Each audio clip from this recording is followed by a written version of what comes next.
Programang ito ay rated SPG, striktong patnubay at gabay ng magulang ang kailangan. Marami nga tayong mga dapat abangan. Isa na dito ang pagkabisto ni Rigor sa mga sikreto ni David. Mapag-aalaman ni Rigor na kasal si David kay Catherine Caballero at si David mismo ang nanguna para ubusing patayin ng mga kabalyero para makuha niya ang kayamanan nito. Pero hindi masisikmuran ni Rigor ang kanyang matutuklasan pa kay David dahil mapag-aalaman niyang si David ang pumatay kay Camille.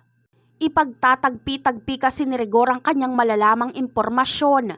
Mapag-aalaman niyang pareho ang petsa noong kasal ni David at Catherine sa petsa kung kailan dinala si Camille sa ospital.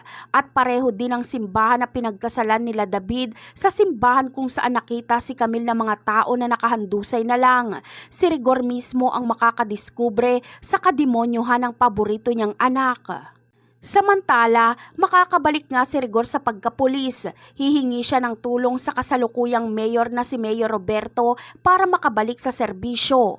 At sa pag-iimbestiga ni Mayor Roberto sa pagkatao ni Rigor ay mapag-aalaman niyang personal ang galit nito kay Ramon. Kaya ibabalik niya si Rigor sa pagkapulis at gagamitin niya ito para kalabanin ng mga Montenegro. Kaya naman, sa bagong pagkatao ni Tanggol bilang Montenegro ay agad siyang mapapasabak sa bakbakan laban sa pamilya Guerrero. Gusto kasing kunin ng pamilya na ito ang Maynila na teritoryo ng mga Montenegro. At dahil mga politiko ang mga Guerrero ay kontrolado nila ang kapulisan, kaya si Rigor ang kanilang papakilusin para hantingin ang mga Montenegro.